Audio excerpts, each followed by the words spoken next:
Hello मेरे प्यारे प्यारे व्यूअर। तो आपकी कहानी वाली दीदी फिर से आप लोगों के लिए कहानी का एक नया पार्ट लेके आ गई हैं, जिनका नाम है नया विवाह। तो चलिए शुरू करते हैं। कई महीनों तक आशा की मनोवृत्तियों को जगाने का असफल प्रयत्न करके लाला जी ने समझ लिया कि इसकी पैदाइश ही मुहर्रमी है, लेकिन फिर भी निराश नहीं हुए। ऐसे व्यापार में एक बड़ी रकम लगाने के बाद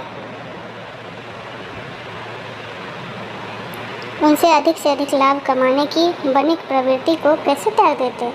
विनोद की नई नई योजनाएं पैदा की जाती। ग्रामोफोन अगर बिगड़ गया, गाता नहीं या साफ आवाज़ नहीं निकलती तो उसकी मरम्मत करनी पड़ेगी। उसे उठा कर रख देना तो मूर्खता है। उधर बूढ़ा महाराज एकाएक बीमार होकर घर चला गया और उसकी जगह उसका 17-18 साल का जवान लड़का आ गया था।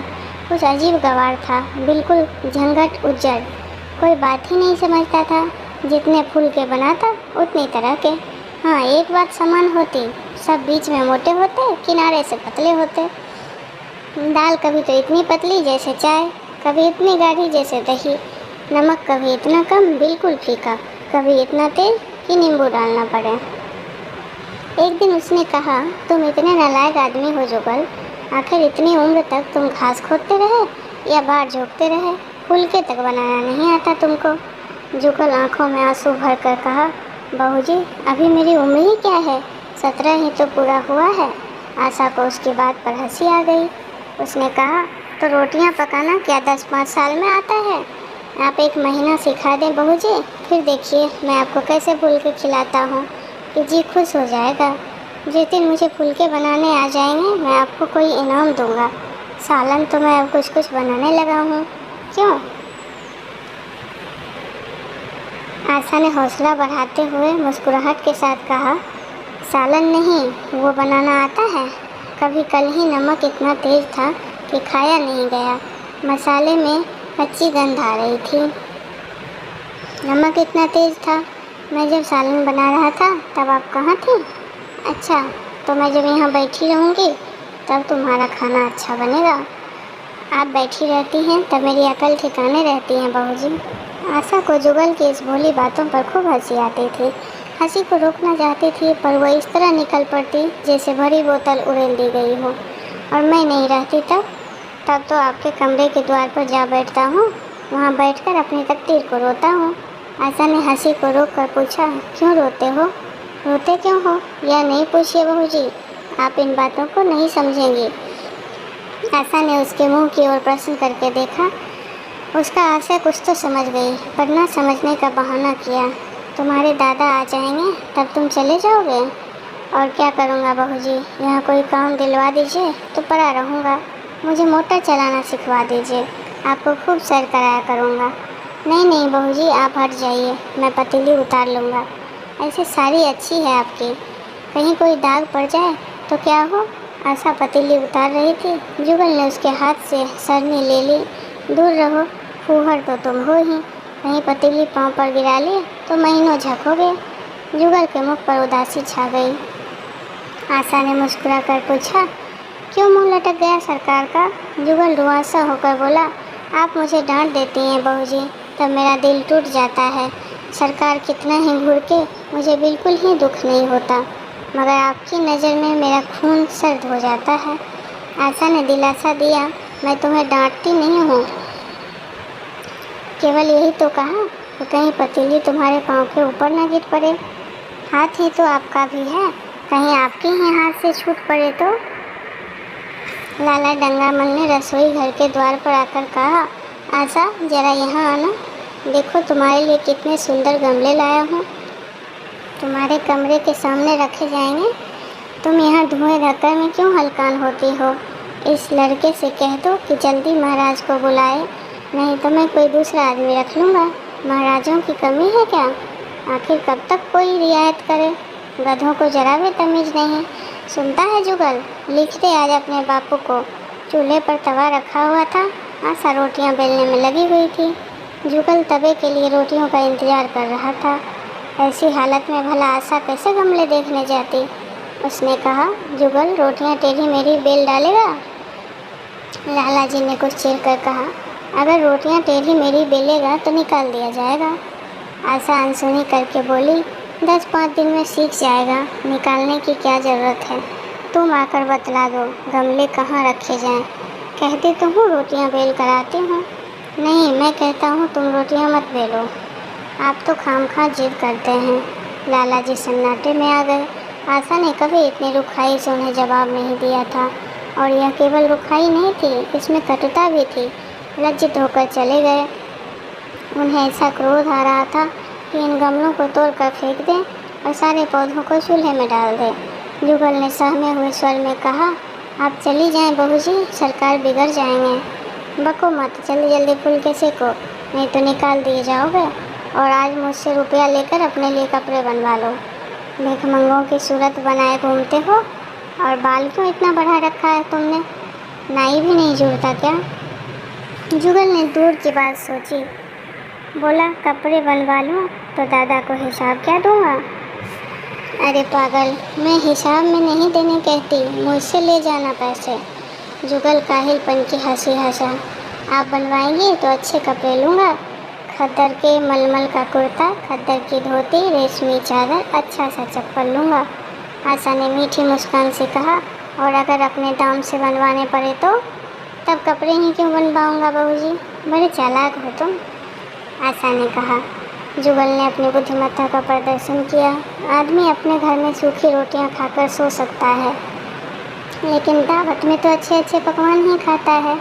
वहाँ भी यदि रूखी सूखी रोटियां मिले तो वह दावत में जाएगा ही क्यों? यह सब मैं नहीं जानती। एक गाढ़े का कुर्ता बनवा लो और एक टोपी ले लो। हजामत के लिए 2 आने पैसे ऊपर से ले लो। जुगल ने मान करके कहा, रहने दीजिए, मैं नहीं लेता। अच्छे कपड़े पहनकर निकलूँगा तब तो आपकी याद आएगी। सरियल कपड़े पहनकर तो और जी जलेगा। तुम स्वार्थी हो, मुफ्त के कपड़े लोगे और साथ ही बढ़िया भी। जब यहाँ से जाने लगूँ तब आप मुझे अपना एक चित्र दीजिएगा। मेरा चित्र लेकर क्या करोगे? अपनी कोठरी में लगाऊंगा और नित्य देखा करूँगा। बस वही साड़ी पहनकर खिंचवाना जो कल पहनी थी, और वही मोतियों की माला भी। मुझे नंगी नंगी सूरत अच्छी नहीं लगती। आपके पास तो बहुत गहने होंगे, आप पहनती क्यों नहीं? तो तुम्हें गहने अच्छे लगते हैं? बहुत। लाला जी ने फिर आकर चलते हुए मन से कहा, अभी तक तुम्हारी रोटियां नहीं पकी जुगल। अगर कल से तूने अपने आप अच्छी रोटियां नहीं बनाई तो मैं तुम्हें निकाल दूंगा। आशा ने तुरंत हाथ मुँह धोया और बड़े प्रसन्न मन से लाला जी के साथ गमले देखने चली गई।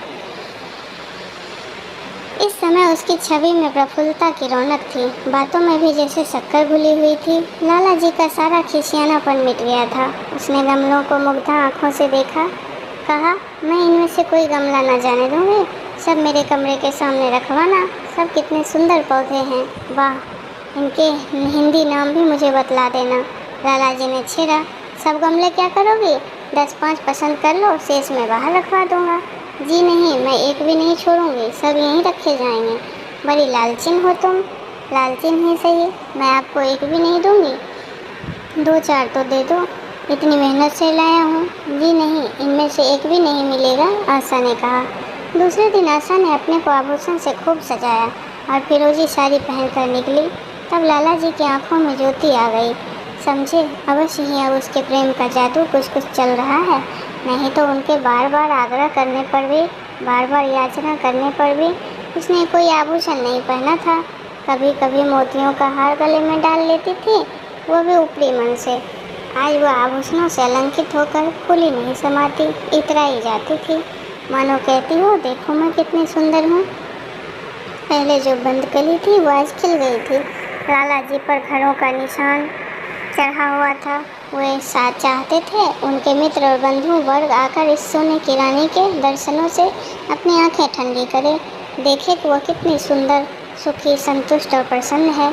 जिन विद्रोहियों ने विवाह के समय तरह तरह की शंकाएं की थी, वे आंखें खोलकर देखे कि डंगामल कितना सुखी है।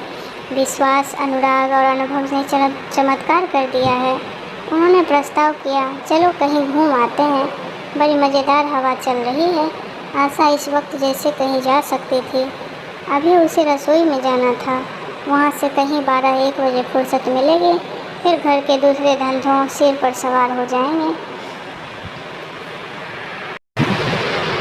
सैर सपाटे के पीछे क्या घर चौपट कर दे। सेठ जी ने उसका हाथ पकड़ लिया और कहा, नहीं, आज मैं तुम्हें रसोई में नहीं जाने दूंगा। महाराज के किए कुछ ना होगा तो आज उसकी सामत भी आ जाएगी। आशा के मुख पर वह प्रफुल्लता जाती रही, मन भी उदास हो गया।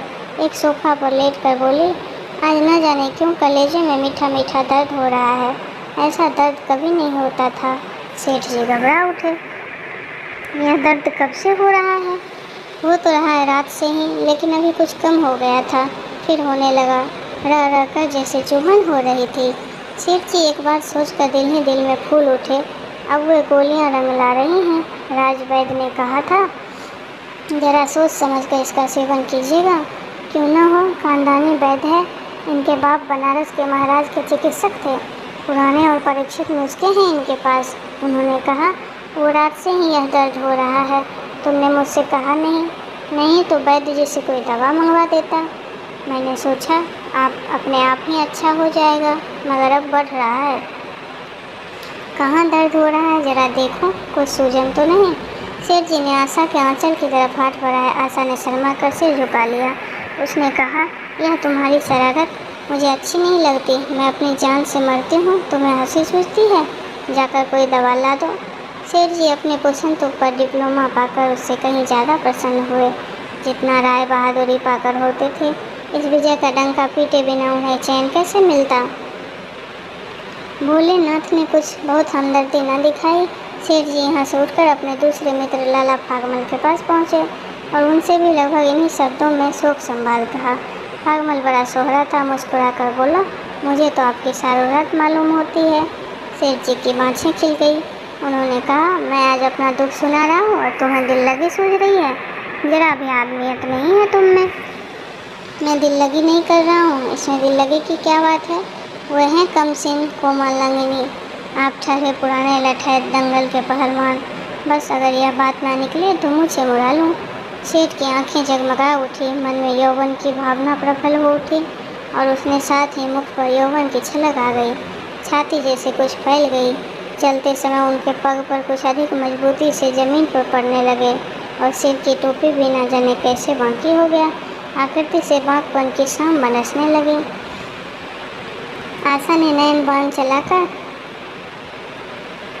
जुगल ने आशा को सिर से पांव तक जगमगाते हुए देखकर कहा, बस बहू जी, आप इसी तरह पहने ओढ़े रहा करो। आज तो मैं आपको चूल्हे के पास नहीं जाने दूंगा। आशा ने नैन बाण चलाकर कहा, क्यों? आज यह नया हुक्म क्यों? पहले तो तुमने कभी मना नहीं किया। आज की बात दूसरी है, ज़रा सुनो क्या बात है। मैं डरता हूँ कहीं आप नाराज़ न हो जाए। नहीं नहीं, कहो, मैं नाराज़ नहीं होंगी। आज आप बहुत सुंदर लग रही हैं। लाला डंगामल ने असंख्य बार आशा के रूप और यौवन की प्रशंसा की थी, मगर उनकी प्रशंसा में कोई बनावट की गंध नहीं आती थी। वह शब्द उसके मुख से निकल कर कुछ ऐसे लगे जैसे कोई पंगु तोड़ने की चेष्टा कर रहा हो। जुगल ने इस सीधे साधे शब्दों में एक उन्माद था, नशा था, एक चोट था। आशा की सारी देह प्रकंपित हो गई। तो मुझे नज़र लगा दोगे जुगल? इस तरह क्यों घूरते हो? जब यहाँ से चला जाऊँ तब आपको बहुत याद आएगी मेरी। रसोई पकाकर तुम सारे दिन क्या करते हो? दिखाई नहीं देते। सरकार रहते हैं इसलिए नहीं आता हूँ। अब फिर तो मुझे जवाब मिल रहा था। देखिए भगवान कहाँ ले जाते हैं। आशा की 2-4 दिन में उनका मिजाज ठीक किए देती हूँ। आपके साथ चलते हैं तो अपने आप के बाप लगते हैं। तुम बड़े मुँहफट हो। खबरदार, जबान संभाल कर बातें किया करो।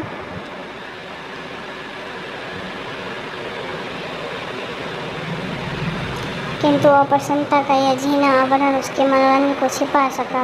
वह प्रकाश की भांति उसके अंदर से निकला। जुगल ने फिर उसी निर्भीकता से कहा, मेरा मुंह कोई बंद नहीं कर सकता। यहाँ तो यही कहते हैं, मेरा ब्याह कोई 50 साल की बुढ़िया से कर दो तो मैं घर छोड़कर भाग जाऊँ, या खुद जहर खा लूँ या उसे जहर दे दूँ। मार डालूँगा, फांसी ही तो होगी। आशा उसके सिंह क्रोध के कायम न रख सकी। जुगल ने उसकी हृदय बीना तारों पर मिजाज कर चोट ऐसी मारी थी कि उसके बहुत जब्त करने की मन की व्यथा बाहर निकल आई। उसने कहा, भाग्य भी तो कोई वस्तु है, ऐसा भाग्य जाए भाड़ में। तुम्हारा ब्याह किसी बुढ़िया से ही करूँगी, देख लेना। दोस्तों, और कोई कहानी कैसी लगी प्लीज़ सब्सक्राइब माई चैनल।